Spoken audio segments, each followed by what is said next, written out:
اور جس کے لیے اللہ نے محمد رسول اللہ صلی اللہ علیہ وسلم کو انک لعلی خلق عظیم کا فرمان دے کے بھیجا تھا، اور اس فرمان کو ہم تک پہنچانے کے سلسلے میں ہمارے بزرگوں نے ہر مرحلے پر نہایت خوبی کے ساتھ، نہایت استقلال مزاج کے ساتھ بڑی قربانیاں دیتے ہوئے اسے متشکل کرنے کی قوت ہمارے اندر پیدا کی، اور قرارداد پاکستان کی صورت میں ہم اس منزل تک پہنچے جو حصول پاکستان تک آئی۔ تو حضرات، میں سمجھتا ہوں کہ اس ساری تحریک کے پس پشت سب سے بڑی قوت محرکہ، اگرچہ اور دوسرے محرکات بھی اس کے ہیں، مجھے سے انکار نہیں، لیکن میں سمجھتا ہوں کہ سب سے بڑی قوت محرکہ جو ہے وہ ہماری اخلاقی قوت محرکہ ہے، کیونکہ ہم یہ سمجھتے ہیں کہ اخلاق ہمارے پورے نظام زندگی کا نام ہے۔ یہ تھے جناب حکیم سرور سہارنپوری، جو قرارداد پاکستان کی اخلاقی محرکات کے موضوع پر آج کے سیمینار میں خطاب فرما رہے تھے۔ یہاں پر بہت سے سامعین بھی تشریف فرما ہیں، اور یقیناً آپ حضرات کی تقاریر سے کچھ سوالات ان کے ذہن میں وضاحت کے لیے پیدا ہوئے ہوں گے، تو میں انہیں دعوت دوں گا کہ اگر کوئی سوال کرنا چاہیں تو بس شوق آپ حضرات کی موجودگی سے فائدہ اٹھائیں۔ لیکن قبل اس لیے کہ کوئی سوال ان سامعین کی طرف سے آئے، ایک سوال گفتگو کو آگے بڑھانے کے لیے میری طرف سے جو تھوڑی سی وضاحت ہو جائے گی۔ قرارداد پاکستان کا سب سے بڑا اخلاقی محرک یہ تھا کہ جن اقوام سے مسلمانوں کو سابقہ تھا بر صغیر کے، وہ تمام اقوام اپنے قول اور فعل میں ایک تضاد کا شکار تھیں، یعنی جو نظریات اور جن عقائد کا اور جن اصولوں کا وہ پرچار کر رہی تھیں اس پر وہ عمل نہیں کر رہی تھیں۔ تو اب سوال یہ ہے کہ اگر یہ تضاد نہ ہوتا، یعنی کانگریس جو کچھ کہہ رہی تھی وہی کرتی، یعنی دوسرے لفظوں میں اگر کانگریس سیکولرزم، وحدت ہندوستان اور عدم تشدد کا جو پرچار کر رہی تھی اسی پر اس کا عمل ہوتا، تو کیا اس صورت میں قرارداد پاکستان کا جواز نہ رہتا؟ آپ نے بہت اچھا سوال کیا، اور اس سلسلے میں آپ سے یہ عرض کروں گا کہ یہ بات صرف ہندوستان کے تنگ ذہن ہندو ہی کا مسئلہ نہیں ہے کہ وہ قول و فعل کے تضاد کا شکار ہے، بلکہ ساری دنیا میں جہاں خدا کی حاکمیت سے ہٹ کے اپنے لیے نظام زندگی وضع کرنے والے لوگوں کا تعلق ہے، وہ سارے کے سارے صرف اپنی ذات کی بات کرتے ہیں، ان کا سیکولرزم ہو یا ان کا کوئی مذہب ہو۔ اس میں سب سے پہلی بنیادی بات یہ ہے کہ وہ صرف اپنے آپ کو انسان تصور کرتے ہیں اور اپنے سے باہر کے کسی طبقے کو انسان تسلیم نہیں کرتے۔ اس کی مثال میں اس طرح دوں گا کہ اگر کوئی شخص ہندو ہونا چاہے تو ہندو ہونے کے باوجود وہ حق نہیں پا سکتا جو ایک برہمن کا یا ایک راجپوت کا حق ہے۔ وہ شودر تو بن جائے گا لیکن برہمن نہیں بن سکتا۔ اسی طرح کوئی شخص اگر کسی ایسے معاشرے میں جانا چاہے کہ جنہوں نے اپنی لیے کوئی نظام بنایا ہے تو وہ صرف اپنی ذات، یعنی برطانیہ، یونان، روم، فرانس، یہ جو بھی ہیں یہ کہتے ہیں کہ ہم تو انسان ہیں، ہم سے باہر کے لوگ انسان نہیں۔ اس پر دلیل بھی میں آپ کو دے دوں کہ وہ جو جمہوریت کا چیمپئن بنتا ہے، جس نے پہلی جمہوریت پر کتاب لکھی ہے، وہ سب کچھ لکھتا ہے، لیکن جب اسی سے یہ پوچھا جاتا ہے کہ جو آپ کے اسٹیڈیم میں کھیل کھیلے جاتے ہیں اور درندوں میں کٹہروں میں انسانوں کو جھونک دیا جاتا ہے اور بھوکے مرغوں کے سامنے انہیں لوہے کے ستونوں سے باندھ دیا جاتا ہے، تو ان کے بارے میں آپ کا کیا خیال ہے؟ تو وہ کہتا ہے اس سے قومی جذبہ بیدار ہوتا ہے۔ گویا افلاطون کے نزدیک یونانی تو انسان ہے، افریقن انسان نہیں ہے۔ لہذا میں یہ کہتا ہوں کہ اگر یہاں ایسے لوگ بھی ہوتے کہ جو کوئی سیکولر نظام چلانے میں قول و فعل کے تضاد کا شکار نہ ہوتے تو ان کی لادینی صرف ان کے اپنے ہی لیے ہوتی، وہ آپ کو آپ کے دین کے مطابق زندگی نہ بسر کرنے دیتے۔ یہ بات ہے۔ درست ہے۔ اب جناب صدر کو دعوت تقریر دینے سے پہلے اور شاید وہ ان مسائل پر بھی کوئی جواب دینا چاہیں، ایک سوال ادھر سے آیا ہے۔ آپ کا اس میں گرامی خاتون شہزانہ صاحبہ یہ سوال کر رہی ہیں، آئیے سوال کیجیے۔ آپ نے کہا کہ قرارداد پاکستان کا سب سے بڑا محرک اخلاق ہے، تو کیا یہ مذہبی محرک اس قرارداد کا سب سے بڑا حصہ نہیں تھا؟ کیونکہ قائد اعظم نے خود بھی فرمایا ہے کہ مسلمان اور ہندو دو علیحدہ قومیں ہیں اور دو علیحدہ مذاہب سے تعلق رکھتی ہیں، جن کی بنیاد ایسے اصولوں پر رکھی گئی ہے جو آپس میں ایک دوسرے کی تضاد ہیں، اس لیے یہ دو قومیں آپس میں مل کر نہیں رہ سکتی۔ تو کیا مذہبی محرک سب سے بڑا حصہ نہیں تھا اس کا؟ جی، آپ کا سوال دراصل اس بات کو نہ سمجھنے کی بنیاد پر پیدا ہوا کہ اخلاق مذہب سے جدا کوئی چیز ہے۔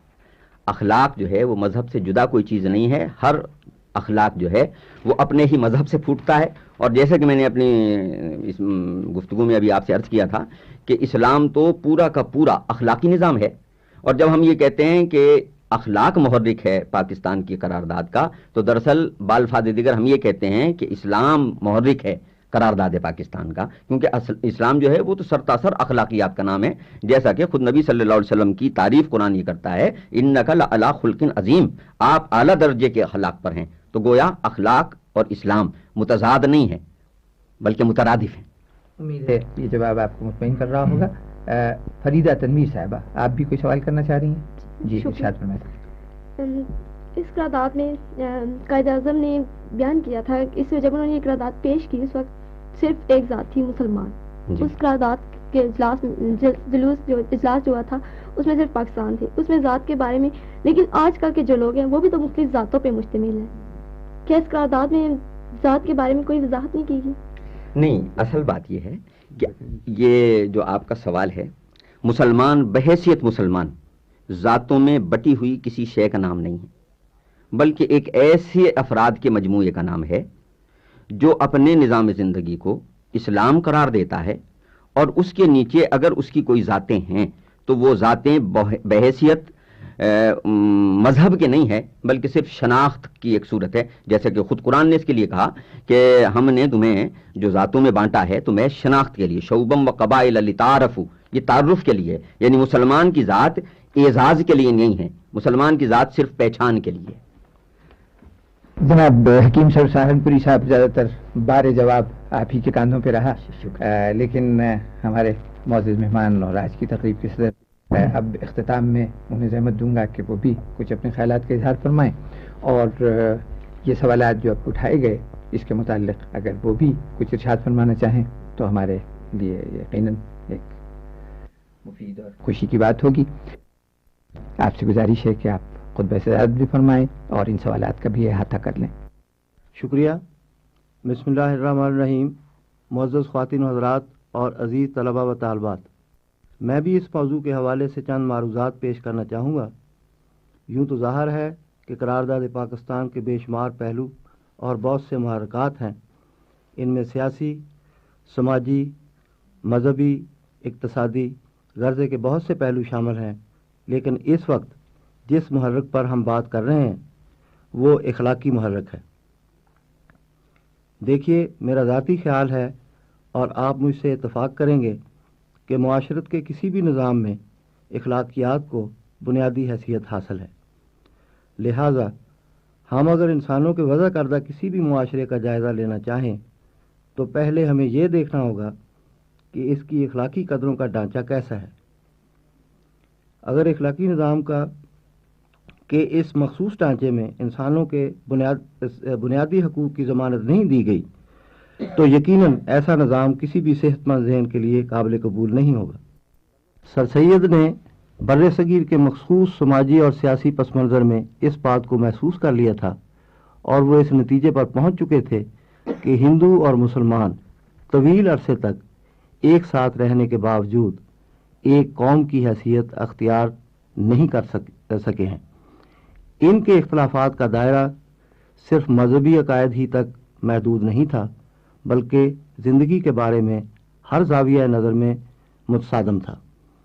اس اختلاف کے پیش نظر سر سید اور ان کے ہم خیال رہنما یہ کہنے میں حق بجانب تھے کہ ہندوستان میں ایک قوم نہیں بلکہ دو بڑی قومیں آباد ہیں، جن کے طرز معاشرت، نظام اخلاقیات، رسوم و رواج، مذہبی عقائد، غرض ہر چیز میں اختلاف پایا جاتا ہے۔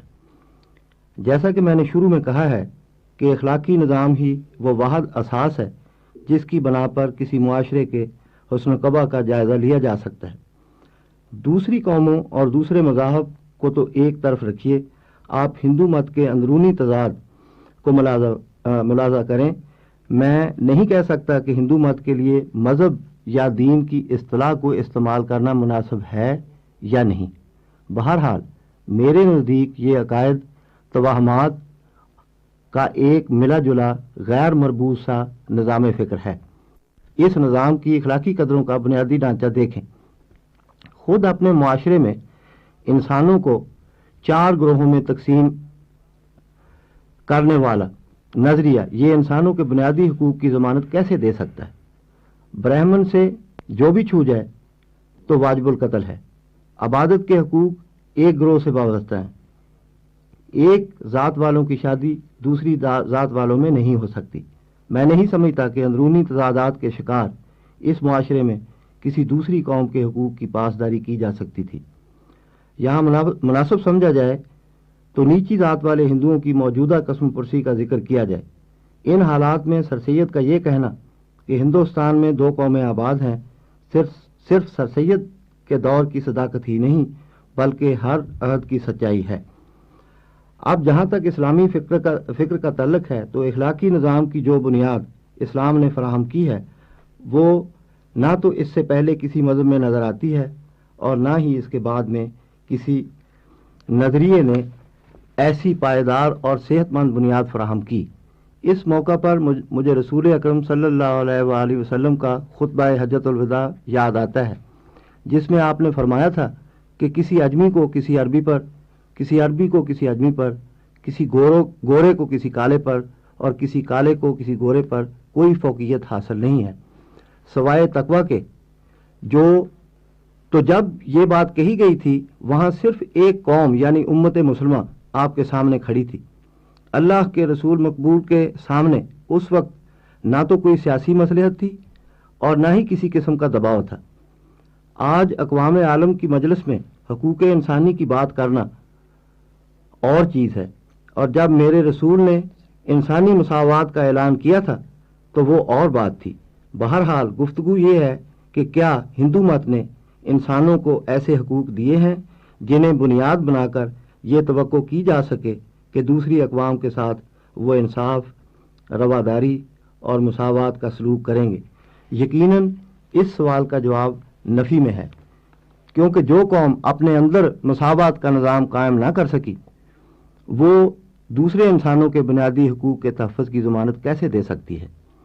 ان حالات میں تحریک آزادی کے قائدین کا ایک علیحدہ آزاد مسلم ریاست کا مطالبہ نہ صرف یہ کہ وقت کی اہم ضرورت تھا بلکہ مسلم قومیت کے نظام اخلاق کی بقا اور قیام پاکستان کے لیے بھی لازم تھا۔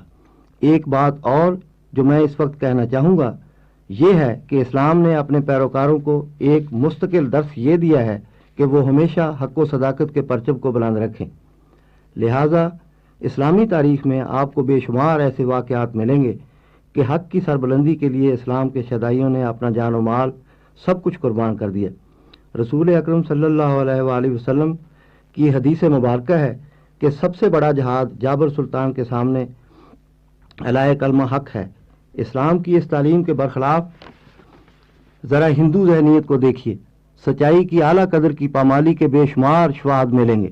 زیادہ دور جانے کی ضرورت نہیں، مسئلہ کشمیر پر اقوام متحدہ کی قراردادوں کی بارہا دھجیاں بکھیری گئیں۔ گویا ہندو معاشرے میں سچ کی اخلاقی قدر کوئی معنی نہیں رکھتی۔ وقتی مصلحتیں اور منافقت اس تہذیب کی نمایاں خصوصیت ہے۔ مختصر یہ کہ قرارداد پاکستان کو پیش کرنے کے مرحلے سے لے کر حصول آزادی تک مسلم رہنماؤں کے ذہن میں یہ بات ہمیشہ رہی ہے، ایک آزاد اسلامی مملکت کا قیام اس لیے بھی ضروری ہے کہ اسلام کے اعلیٰ اخلاقی اصولوں ہی کے ذریعے انسانی معاشرے کو امن و آشتی کی راہ دکھائی جا سکتی ہے۔ آخر میں آپ سب کا ایک بار پھر شکریہ ادا کرتا ہوں۔ محترم سامعین، آپ نے جناب حکیم سرو سہارنپوری، پروفیسر ڈاکٹر گلزار محمد خان کے مقالے سنے اور اس طریقے سے قرارداد پاکستان کے اخلاقی محرکات کے سیمینار پر اختتامی گفتگو کے بعد ہم آپ سے اجازت چاہتے ہیں۔